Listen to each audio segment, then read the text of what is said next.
कितना भी बड़ा संकल्प लिया हो कि हम सेक्स नहीं करेंगे, लेकिन वो भी जो आपके अंदर एनर्जी है वो यूज नहीं हो रहा है, उसे बाहर निकलने का केवल बहाना चाहिए। वो तो उसे चूम कर, गले लगाकर वो सुकून पा सकते हैं जो सेक्स में भी नहीं पा सकते हैं। प्रेम के अंदर बहुत खुशी होती है, लेकिन लोग इसी भ्रम में रहते हैं कि सेक्स में ही केवल, लेकिन लोग इस प्रेम के ताकत को समझ ही नहीं पाते और लोग अपने सेक्सुअल पावर को ही बाहर निकाल कर खुश रहने लगते हैं और आदत बना लेते हैं और खुद से चिड़चिड़ा भी रहते हैं और खुद खुशी के समुद्र में डूबे रहिए, अपने आप में डूबे रहिए।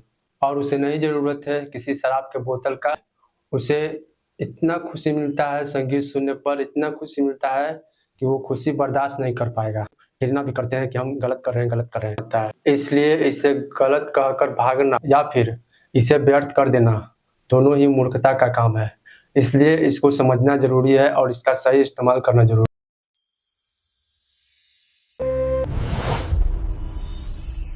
हम सेक्सुअल एनर्जी के बारे में समझेंगे और उस एनर्जी को बचाने का उपाय भी बताएंगे।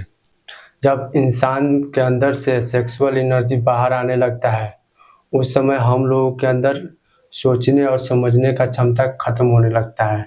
इसलिए बहुत दृढ़ संकल्प लिए इंसान भी इस शक्ति के आगे बह जाता है और हार जाता है।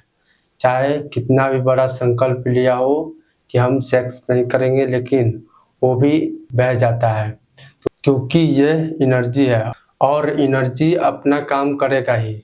आप चाहे कितना भी कसम खाइए, वो आपके अंदर निर्माण होगा ही, आपके अंदर शक्ति उत्पन्न करेगा ही। इससे लड़ने के बजाय आप सोचिए और समझिए और उसको पहचानिए और उसको सही दिशा में ले जाइए। जरूरी नहीं कि सेक्सुअल एनर्जी केवल आप पुरुष हैं तो महिला को ही देखकर आएगा, या आप महिला हैं तो केवल पुरुष को ही देखकर। ये स्त्री स्त्री को देखकर भी आ सकता है और पुरुष पुरुष को भी देखकर। यह एआई रोबोट ये सब से भी आ सकता है। आप केवल पिक्चर देखते हैं उससे भी आ सकता है। इसे केवल एक बहाना चाहिए निकलने का बाहर। जो आपके अंदर एनर्जी है वो यूज नहीं हो रहा है, उसे बाहर निकलने का केवल बहाना चाहिए, वो किसी भी तरह निकल जाएगा। आप केवल एहसास भी दिलाइएगा कि हम किसी के साथ सेक्स कर रहे हैं तो वो बाहर निकल जाएगा। बस उसे एक बहाना चाहिए। हम लोगों के अंदर जो शक्तियाँ उत्पन्न होती है उससे हम बहुत आगे तक विकास करते हैं। इन्हीं सब एनर्जी के कारण हम लोग चाँद तक पहुँच पाए। उससे आगे के बारे में सोचे, मंगल के बारे में सोचने लगे, समझने लगे और वहाँ तक जाने का, वहाँ तक रहने का, चाहे किसी भी तरह का सोच समझ हम लोगों के अंदर इसी एनर्जी के कारण आता है। इसे गलत कहकर भाग जाना या फिर इसे व्यर्थ कर देना दोनों ही मूर्खता का काम है। इसलिए इसको समझना जरूरी है और इसका सही इस्तेमाल करना जरूरी है। आप लोगों ने महसूस किया होगा कि जब हम सेक्सुअल एनर्जी बाहर निकालते हैं या जब सेक्सुअल एनर्जी बाहर आने लगता है तो हम लोग सोचने समझने का क्षमता नहीं रहता कि हम सही कर रहे हैं या गलत, या फिर अपने आप पर कंट्रोल नहीं रख पाते, क्योंकि यह एक अलग तरह का एहसास दिलाता है। उस समय हम लोग सोच नहीं पाते, समझ नहीं पाते और उस भावना में बह जाते। आप लोगों ने इस शक्ति को महसूस किया होगा जब सेक्स कर रहे होंगे तब, या फिर जब हस्त मैथुन करते हैं तब। चाहे पहले से कितना ही बड़ा संकल्प लिए हो, आप इसमें बह ही जाते हैं, डूब ही जाते हैं। आप चाहे कितना भी सोचे रहिए कि ये अब से नहीं करेंगे, इससे एनर्जी लॉस होता है, इससे शक्ति खत्म होता है, शरीर का हानिकारक होता है, फिर भी हो जाता है। कोई चाहे कितना भी इसे रोकने का कोशिश करे वो नहीं रोक पाएगा, क्योंकि यह एक ऊर्जा है। जो 10th तक भी पढ़ा हो उसे ये मालूम होगा कि ऊर्जा कभी खत्म नहीं होता है, ऊर्जा का रूपांतरण होता है, मतलब एक ऊर्जा से दूसरे ऊर्जा में बदला जाता है। इसी तरह आपके उस सेक्सुअल एनर्जी को आपको दूसरे रूप में बदल कर सही इस्तेमाल करके उसे आपको सही दिशा में ले जाना होगा। वो आपका निर्णय है कि आप उसे सही ले जाना चाहते हैं या फिर गलत। इसलिए उसको समझिए और उसको महसूस करिए। अगर आप इस ऊर्जा को नहीं समझ पाते हैं तो शरीर और मस्तिष्क का विनाश तो हो ही रहा है, लेकिन आप वहीं का वहीं ठहरे हुए रहेंगे और आप आगे बढ़ने के बजाय पीछे ही हटते जाते हैं। और इसमें अधिक सुख इसलिए मिलता है क्योंकि हम लोगों का सोचने समझने का क्षमता खत्म हो जाता है। हम लोग कुछ सोच नहीं पाते, ना समझ पाते हैं, ना ही भविष्य का चिंता होता है, ना ही भूत में बीता हुआ कोई दुखी समय याद आता है। इसलिए हम इसे बार बार जीना चाहते हैं क्योंकि उसमें हम लोग एकदम अपने आप को खो देते हैं। यह हमारे सोच को जीरो कर देता है, इसलिए लोग इसमें बार बार डूब जाना पसंद करते हैं और लोग इसी में जीना चाहते हैं, इसलिए बार बार करते हैं। इसमें डूब जाना तो कोई गलत बात नहीं है, लेकिन इस खुशी के लिए अपने शरीर का नाश, मस्तिष्क का क्षति पहुंचाना गलत बात है। ये आपके ताकत को खत्म कर देता है, बिल्कुल शराब की तरह। जैसे आप शराब पीते हैं या फिर कोई भी नशा करते हैं तो आपका सोचने और समझने का क्षमता खत्म कर देता है। उस समय आप रिलैक्स महसूस करते हैं। आप शराब पीकर कुछ देर के लिए शांत तो रह लेंगे, लेकिन उस शांति के कारण जो आपके शरीर में हानिकारक होगा, इसी कारण शराब गलत है। ऐसे शराब गलत नहीं है, अगर उसे पीने से कुछ ना हो तो शराब गलत नहीं है। अगर मस्ती आता है शराब पीने से तो इसमें कोई गलती नहीं है, लेकिन उससे शरीर का नाश और मस्तिष्क कमजोर होता है तो वो आपकी ही हानिकारक है। पाप और पुण्य का तो बात ही नहीं उठता। जो आपके लिए सही है वो पुण्य है और जो आपके लिए गलत है वो पाप है। आपको शराब शांत रखता है, लेकिन उसके बदले आपका पूरा शरीर का नाश होता है। ये एक खुशी के बदले आत्महत्या का बात हो गया, इसलिए ये गलत है। संगीत सुने होंगे, गाना या भजन सुनते हैं और आपको अच्छा लगता है, उसमें डूब जाते हैं। उसमें भी आप न भूत सोचते हैं न भविष्य सोचते हैं, केवल मस्ती में झूमते हैं, तो वो आपके लिए पुण्य का काम है। संगीत सुनने से, भजन सुनने से और नाचने से आपका कोई हानि नहीं होता, तो वो आपके लिए पुण्य का काम है और इसे आपको करते रहना चाहिए, इसी में खुश रहना चाहिए।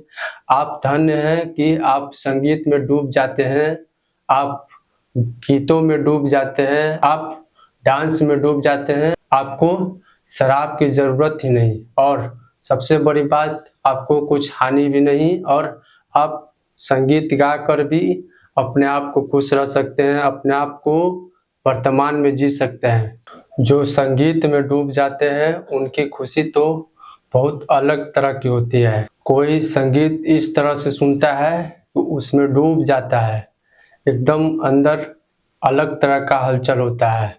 उसे इतना खुशी मिलता है, संगीत सुनने पर इतना खुशी मिलता है कि वो खुशी बर्दाश्त नहीं कर पाएगा। अगर सही तरीके से समझकर उसे करुणा से सुने, समझे, प्यार से सुने तो उसमें डूब जाता है और इतना सुकून मिलता है संगीत में, इतना सुकून मिलता है। चाहे कैसा भी शराब पी लीजिए या फिर कैसा भी स्त्री के साथ, पुरुष के साथ सो जाइए, वो सुकून नहीं मिलेगा जो संगीत में मिल सकता है, जो संगीत में डूबे हुए लोग को मिलता है, जो प्यार में डूबे हुए लोग को मिलता है। वो सुकून आपके अंदर है, वो बाहर नहीं, वो शराब के बोतल में नहीं है और ना ही वो आपको सेक्सुअल एनर्जी बाहर निकालने में मिलेगा वो सुकून। संगीत, भजन और डांस में जो डूब जाता है, जो बह जाता है, एकदम खुशी के समुंदर में बह जाता है और अपने भीतर के खुशी को जगा लेते हैं, अपने भीतर के वर्तमान को जगा लेते हैं और उसी में खुश रहते हैं। उन्हें नहीं जरूरत किसी बाहरी सुख का और उसे नहीं जरूरत है किसी शराब के बोतल का या फिर किसी बाहरी नशे का। उसके अंदर अपने आप प्यार का नशा निकलने लगता है, खुशी का नशा बहने लगता है, खुशी में डूब जाने लगता है। आप केवल शराब पीकर और सेक्सुअल एनर्जी बाहर निकालकर केवल अपने आप को झूठा एहसास ही दिला सकते हैं कि आप ठीक हैं, आप खुश हैं, लेकिन असली खुशी आपके भीतर है। उसे आपको पहचानना है और सही गलत सबको पहचान। आपको सेक्सुअल एनर्जी बाहर निकालने में या फिर शराब पीने में और एक संगीत सुनने में, दोनों का अंतर आपको पता होना चाहिए। अगर आप सेक्सुअल एनर्जी बाहर निकाल देते हैं या फिर शराब पीकर ही खुशी महसूस करते हैं, अगर उसका आदत हो गया तो आपका शरीर और मस्तिष्क का तो नाश होगा ही, लेकिन जब आप उसे नहीं कर पाइएगा, अगर उसका आदत रहेगा तो आप चैन से जी भी नहीं पाइएगा। लेकिन आप अगर संगीत का आदत लग गया और उसी में डूबे रह गए तो आपके अंदर हमेशा खुशी रहेगी और कोई बाहरी चीज़ का ज़रूरत नहीं, किसी भी चीज़ का ज़रूरत नहीं। केवल अपने आप गुनगुनाते रहिए, अपने आप जीते रहिए, अपने खुशी के समुंदर में डूबे रहिए, अपने आप में डूबे रहिए। जब आप सेक्सुअल एनर्जी को जान जाइएगा, उसे महसूस करने लगेगा, तब आप ना ही सेक्स के पीछे भागेंगे और ना ही सेक्स से दूर। बस आपको जानना बाकी रह गया है। ज़रूरी नहीं कि आप सेक्स कम करते हैं तो आप एक अच्छा आदमी हैं।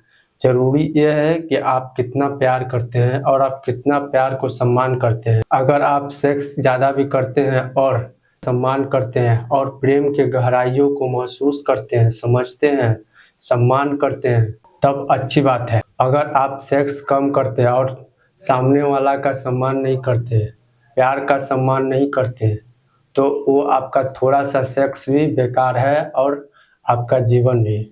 क्या करिएगा बचाकर और क्या करिएगा मन को दबाकर। आप सोचते हैं कि हम सेक्स कम करके अच्छा आदमी हैं, तो आप गलत हैं, क्योंकि सेक्स गलत नहीं है और उसे जानना समझना ज़रूरी है। और प्रेम करते हैं तो सेक्स कोई गलत बात नहीं है। अगर आप किसी से बहुत ज़्यादा प्रेम करते हैं और उसका सम्मान करते हैं, तो उसका एक स्पर्श भी आपके अंदर वो खुशी लाएगा जो सेक्स नहीं ला सकता, वो जो शराब नहीं ला सकता, वो आपके अंदर लाता है। इसलिए ज़रूरी है तो प्रेम, आप प्रेम कितना करते हैं उस पर निर्भर करता है और ज़रूरी नहीं कि किसी से करें ही। आप अपने आप से भी प्रेम कर सकते हैं और अपने आप में भी प्रेम करके डूब सकते हैं। आप अपने परमेश्वर को अपने भगवान के लिए गाकर, अपने परमेश्वर से प्यार करके, अपने आप से प्यार करके आपके अंदर खुशी आएगी। प्यार कर कर उनके लिए गाकर आपके अंदर खतरनाक खुशी आएगी जो आपसे सहा नहीं जाएगा। इतना खुशी होता है प्रेम में। बस इन शक्तियों को पहचानिए। सेक्सुअल एनर्जी आपके अंदर का ताकत है जिसे आप बाहर निकाल देते। अगर आप उसका सही इस्तेमाल करते हैं तो आप ऊंचाइयों तक जा सकते हैं। ज़रूरी नहीं कि आप केवल ऊंचाइयों के लिए जाने के लिए, लेकिन अपने खुशी के लिए उसका उपयोग कर सकते हैं, असल खुशी के लिए। तो ज़रूरी नहीं कि आपको बड़ा नहीं बनना है तो उसको ख़त्म करते जाएं। वो अपने खुशी के लिए, अपने लिए, अपने अंदर यूज कर सकते हैं। उस संगीत सुनकर, नाचकर, भजन गाकर अपने आप को ताकतवर महसूस कर सकते हैं। आप किसी से प्रेम करते हैं तो उसे चूम कर, गले लगाकर वो सुकून पा सकते हैं जो सेक्स में भी नहीं पा सकते हैं। प्रेम के अंदर बहुत खुशी होती है, लेकिन लोग इसी भ्रम में रहते हैं कि सेक्स में ही केवल, लेकिन लोग इस प्रेम के ताकत को समझ ही नहीं पाते और लोग अपने सेक्सुअल पावर को ही बाहर निकाल कर खुश रहने लगते हैं और आदत बना लेते हैं और खुद से चिड़चिड़ा भी रहते हैं और खुद घृणा भी करते हैं कि हम गलत कर रहे हैं, गलत कर रहे हैं। लेकिन जब आप जानने लगेगा, प्रेम के ताकत को महसूस करने लगिएगा और प्रेम का सम्मान करने लगेगा, तो आप अपने आप पर भी गर्व कर सकते हैं और अपने आप को मजबूत कर सकते हैं। आप लोग इसे समझने का कोशिश करिए और ज़रूरी नहीं कि आप एक ही दिन में सुधर जाएंगे या फिर आप एक ही दिन में समझ जाएंगे। बस इसे आप देखना शुरू करिए, महसूस करना शुरू करिए, समझना शुरू करिए। आप धीरे-धीरे प्रेम के ताकत को समझिएगा और उसे दिल से अपनाइएगा। ज़रूरी नहीं, ज़बरदस्ती नहीं। जब आप समझिए प्रेम की ताकत को तभी अपनाइए। ज़रूरी नहीं कि हमेशा प्रेम के लिए लड़ने लगे। अगर आप प्रेम के ताकत को सच में समझते हैं तभी उसके लिए लड़िए, तभी उसका साथ दीजिए, झूठ-मूठ कर मत दीजिए। और कभी गलती हो जाए तो अपने आप से घृणा करने के बजाय अपने आप को सोचें कि हम प्रेम क्यों नहीं कर पा रहे हैं। आप प्रेम करिए और घृणा को इग्नोर करिए। जय श्री कृष्ण।